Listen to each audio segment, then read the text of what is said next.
Understanding the pros and cons of the Rolex watch you want can save both time and money. We're diving into the world of luxury watch buying, and we'll reveal the models you should avoid at all costs, unless you know this crucial information.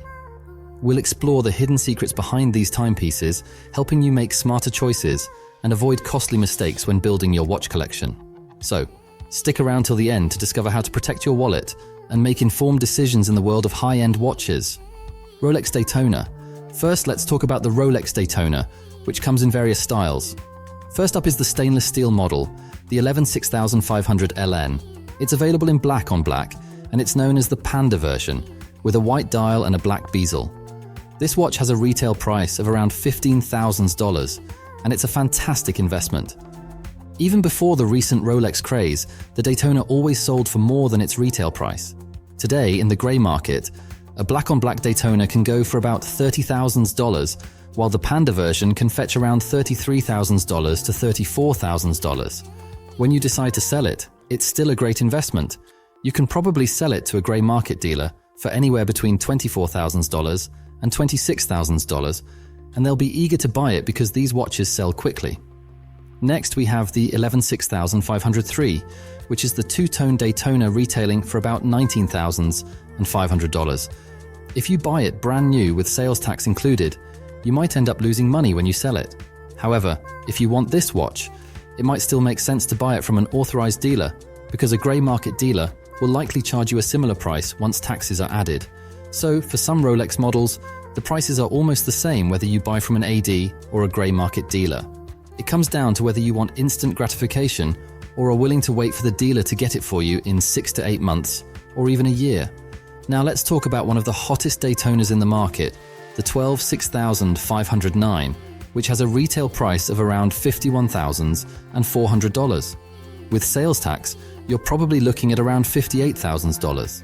This watch is currently selling for a staggering $250,000 in the grey market. If you manage to get your hands on one, it's a 5-fold increase in value when you sell it to an end user.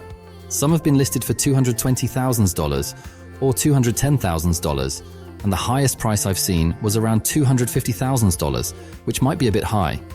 But even if you sell it for $160,000 or $170,000, you're still making 3 times your investment, which is a significant return.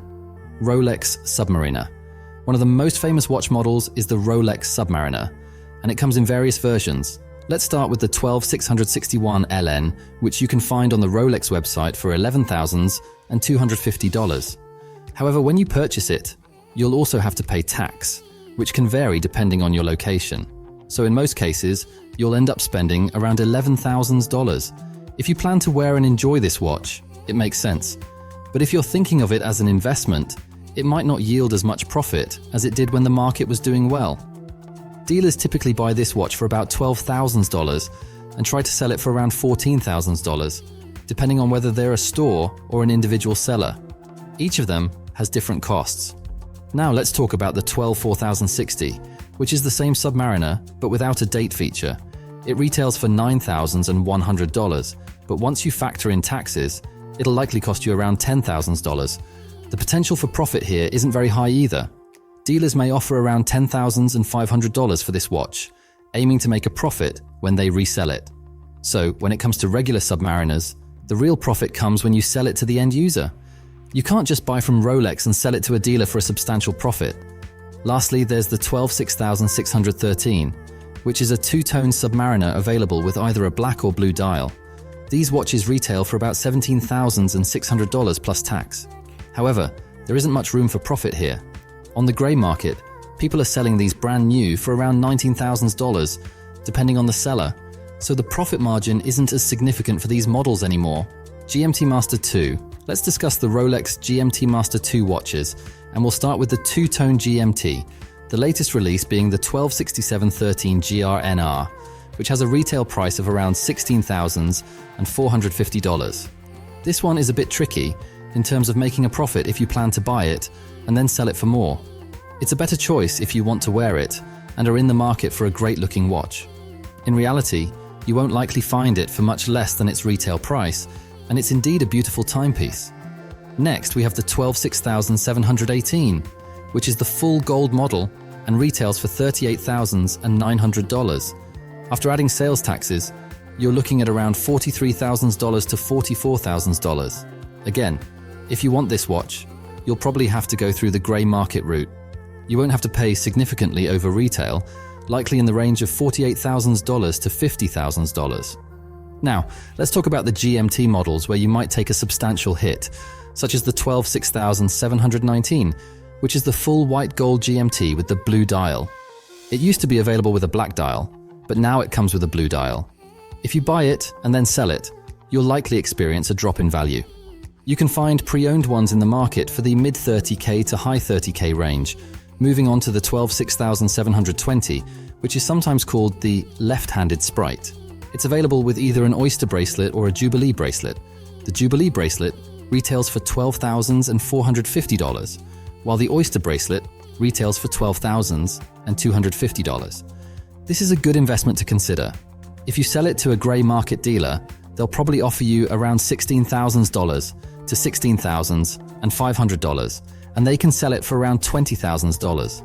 It's a significant return on investment right away, and the watch's value is unlikely to drop below what you paid for it, making it a wise choice. Sky Dwellers. Now let's talk about the Rolex Sky Dweller series, where very few models go above their retail price. First, there's the 63-6934, which is the stainless steel version with a white gold bezel. The Oyster bracelet retails for $17,650, while the Jubilee bracelet will set you back $17,900. The only ones where you might actually make money are the ones with the green and blue dials. Now, when it comes to the green and blue dial versions, they command a much higher premium. The green dial might cost you around $32,000 in the grey market, while the blue dial could be around $28,000. Keep in mind that the dial color plays a significant role in pricing, with some variations costing up to $10,000 more just because of their dial color. The green dial is the newest release, so it always carries a high premium, and the Jubilee bracelet tends to be more expensive than the Oyster bracelet. Moving on to the 63-6935, which is the full rose gold Sky Dweller, it retails for $50,900. After adding taxes, you're probably looking at around $55,000. The only one that might go above retail, but not by a substantial amount, is the blue dial version. However, if you're buying it with the intention of reselling it, you may not have a significant profit margin. But if it's a watch you genuinely desire and plan to wear, it's a great choice. You'll likely be able to find it in the grey market for $10,000 to $15,000 less than the retail price. In the end, which of these models is a wise investment for you? Share your thoughts down the comments below. And if you want more videos like this one, feel free to like and subscribe to Luxury Focus. That's all for now. Thanks for watching and see you at the next one.